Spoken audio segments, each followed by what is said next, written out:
পশ্চিমবঙ্গে শুরু হলো এসআইআর অর্থাৎ ভোটার ভেরিফিকেশন প্রক্রিয়া। 4 তারিখ থেকে বিএলও বুথে বুথে গিয়ে 2টি করে এনুমিনেশন ফর্ম দেবে, অর্থাৎ এসআইআর ফর্ম আপনাদেরকে দেবে। এই ফর্ম আপনাদেরকে ফিল আপ করতে হবে। ফর্ম ফিল আপ না করলে ভোটার লিস্ট থেকে নাম বাদ চলে যাবে।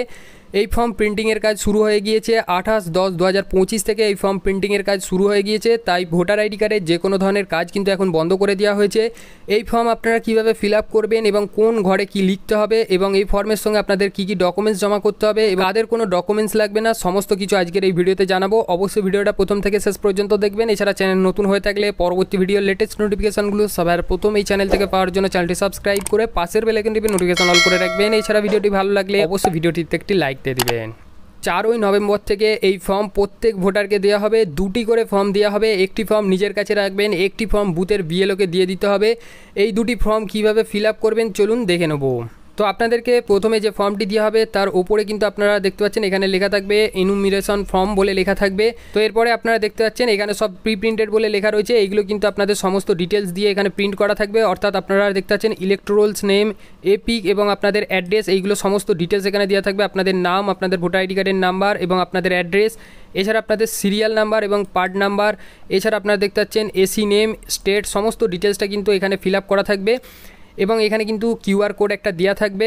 এরপর এখানে আপনারা দেখতে পাচ্ছেন ওল্ড ফটো, এখানে কিন্তু আপনাদের পুরানো ভোটার আইডি কার্ডে যে ফটোটা রয়েছে সেই ফটোটা এখানে প্রি প্রিন্টেড করা থাকবে, অর্থাৎ এখানে কিন্তু প্রিন্ট করা থাকবে। এখানে আপনারা দেখতে পাচ্ছেন এখানে আপনাদের নতুন কিন্তু ফটো লাগাতে হবে, অর্থাৎ কারেন্ট ফটো লাগাতে হবে। এরপর নিচের দিকে চলে আসবেন, এখানে আপনাদের ডেট অফ বার্থ দিতে হবে। এখানে আপনাদের ডেট, মান্থ এবং ইয়ার এই হিসাবে কিন্তু আপনাদের ডেট অফ বার্থটা দিতে হবে। এখানে আপনাদের ডেটটা বসিয়ে দেবেন, তারপরে আপনাদের মান্থটা এখানে দেবেন, তারপরে আপনাদের ইয়ারটা এখানে বসিয়ে দেবেন। এরপর নিচের দিকে চলে আসবেন, এখানে আপনাদের আধার কার্ড নাম্বারটা বসাতে হবে। এরপর এখানে আপনাদের মোবাইল নাম্বার দিতে হবে। এখানে যে মোবাইল নাম্বারটা দেবেন চালু একটা মোবাইল নাম্বার দেবেন। তো এখানে এমন কোনো নাম্বার দেবেন না যে নাম্বারে আপনাদের রিচার্জ নেই বা যে সিমটা আপনাদের চালু নেই, এরকম কোনো নাম্বার দেবেন না।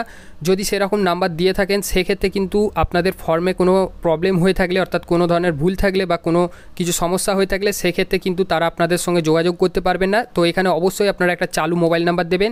এরপর এখানে দেখতে পাচ্ছেন ফাদার্স অ্যান্ড গার্জিয়ান নেম, এখানে আপনাদের ফাদার্স নেমটা বসিয়ে দেবেন।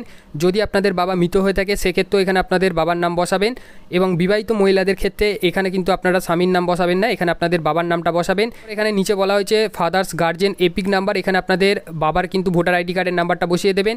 এরপর রয়েছে মাদার্স নেম, এখানে আপনাদের মায়ের নামটা বসাবেন। মা যদি মৃত হয়ে থাকে সেক্ষেত্রেও কিন্তু আপনাদের অবশ্যই মায়ের নাম বসাবেন এবং আপনাদের মায়ের এখানে ভোটার আইডি কার্ডের নাম্বারটা বসিয়ে দেবেন।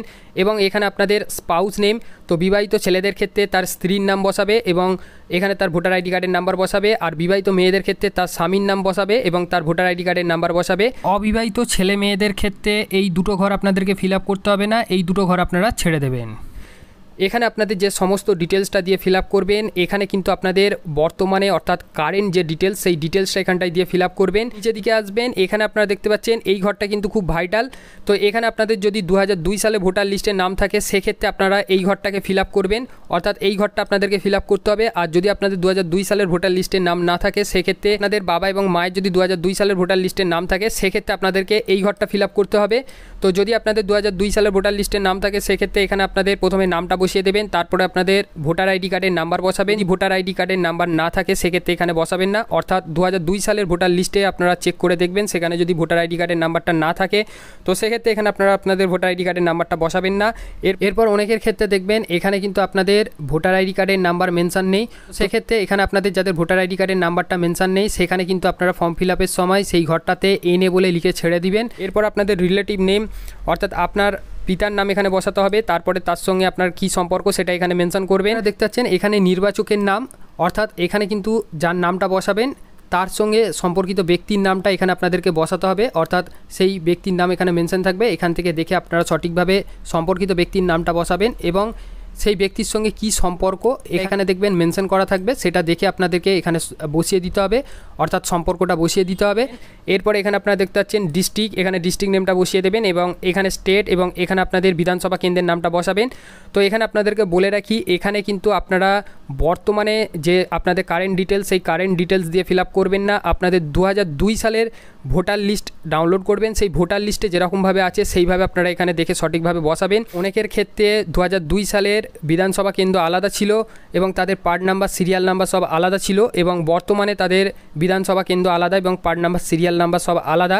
তো সেক্ষেত্রে কিন্তু আপনারা 2002 সালের ভোটার লিস্টে যেটা ছিল সেটাই কিন্তু এখানে দেবেন। এখানে কিন্তু আপনাদের কারেন্ট ডিটেলস দেবেন না। 2002 সালের ভোটার লিস্টে আপনাদের যে বিধানসভা কেন্দ্র ছিল সেই বিধানসভা কেন্দ্রের নাম বসাবেন এবং এখানে সেই বিধানসভা কেন্দ্রের কত নাম্বার বিধানসভা সেটা এখানে মেনশন করবেন এবং এখানে আপনাদের পার্ট নাম্বারটা মেনশন করবেন এবং এখানে আপনাদের সিরিয়াল নাম্বারটা মেনশন করে দেবেন। এরপর আপনারা উপরের দিকে দেখবেন আপনাদের বিধানসভা কেন্দ্রের নাম কিন্তু এখানে মেনশন করা থাকবে এবং বিধানসভা কেন্দ্রের নাম্বারটাও মেনশন করা থাকবে। এরপর আপনাদের পার্ট নাম্বারটাই কিন্তু আপনাদের অংশ নাম্বার, অর্থাৎ অংশ নাম্বার বলে যেটা লেখা রয়েছে সেটাই কিন্তু আপনাদের পার্ট নাম্বারের ঘরে বসাতে হবে।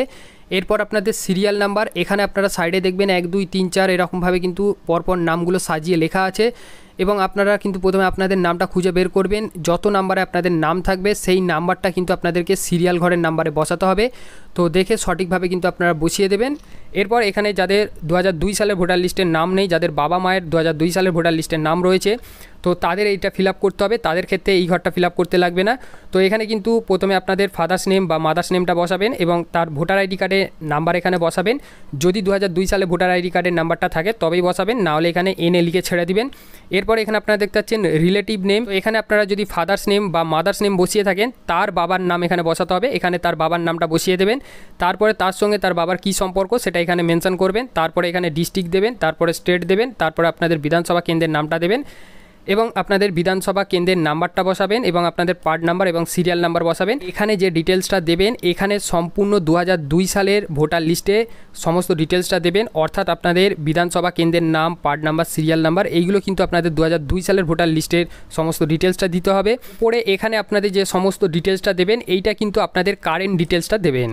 তো এরপরে নিচের দিকে আসবেন, এখানে আপনারা দেখতে পাচ্ছেন এখানে আপনাদের ডেট সহ সিগনেচার করতে হবে। যদি আপনারা সিগনেচার না করতে পারেন সেক্ষেত্রে এখানে আপনাদের আঙুলের ছাপ দিয়ে দিবেন।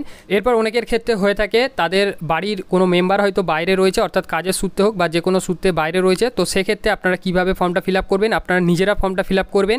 ফিল আপ করার পর এখানে কিন্তু আপনারা সিগনেচার করবেন, ডেট সহকারে সিগনেচার করবেন এবং ব্যাকেটে কিন্তু তার সঙ্গে আপনার কী সম্পর্ক সেটা কিন্তু এখানে মেনশন করে দেবেন। তো এখানে কিন্তু বলে দেওয়া হয়েছে any adult family member mention relationship, অর্থাৎ এখানে যে সিগনেচার করবে এবং ডেট সহকারে সিগনেচার করবে এবং এখানে কিন্তু ব্যাকেটে সেটাকে মেনশন করে দিতে হবে সে তার কে হয়, অর্থাৎ এখানে আপনি যে সিগনেচার করলেন আর আপনি যার ফর্মটা ফিল আপ করলেন এখানে কিন্তু সে কে হয় সেটা আপনাকে মেনশন করতে হবে এবং এখানে বলে দেওয়া হয়েছে উইথ ডেট সহকারে আপনাদেরকে এখানে সিগনেচার করতে হবে। নিচে এখানে দেখতে পাচ্ছেন এখানে কিন্তু বিএলও সিগনেচার করবে, এখানে আপনাদেরকে কিছু করতে হবে না, আপনারা এটা ছেড়ে দেবেন। তো চলুন এরপর দেখে নেবো এই ফর্মের সঙ্গে আপনাদেরকে কী কী ডকুমেন্টস জমা করতে হবে। তো এই ফর্মের সঙ্গে আপনাদেরকে যে সমস্ত ডকুমেন্টস জমা করতে হবে কমিশনের দেয়া এই 11টি ডকুমেন্টস, অর্থাৎ বর্তমানে কিন্তু আধার কার্ডকে অ্যাড করে এই 11টির বদলে এটা 12টি হয়ে গিয়েছে।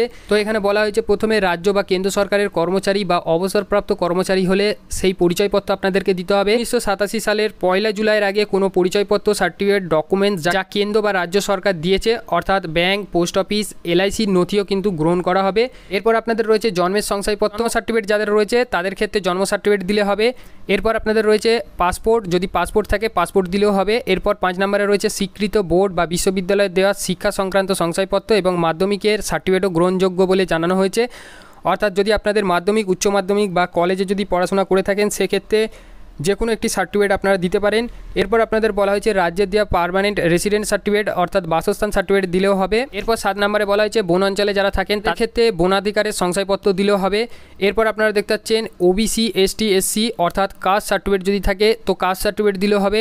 এরপর বলা হয়েছে জাতীয় নাগরিকপঞ্জি বা এনআরসি কাগজ যদি থাকে সেটাও দিলেও হবে। এরপর আপনাদের রয়েছে রাজ্য সরকার বা স্থানীয় প্রশাসনের দেওয়া ফ্যামিলি রেজিস্টার। 11তে বলা হয়েছে সরকারের দেওয়া জমির নথি বা বাড়ির নথি, অর্থাৎ দলিল বা পর্চা যদি থাকে সেটা দিলেও হবে। এরপর কমিশনের তরফ থেকে নতুন করে কিন্তু একটি অ্যাড করা হয়েছে, অর্থাৎ 12তে কিন্তু আধার কার্ড অ্যাড করা হয়েছে। এখানে আপনারা দেখতে পাচ্ছেন কাদের নথিগুলি দেখাতে হবে না, অর্থাৎ কাদের কিন্তু এই সমস্ত নথি দেখাতে হবে না যাদের 2002 সাল এবং 2003 সালের এসআইআর তালিকায় যাদের নাম রয়েছে, অর্থাৎ 2002 এবং 2003 সালের ভোটার লিস্টে যাদের নাম রয়েছে তাদের ক্ষেত্রে কোনো নথি দেখাতে হবে না।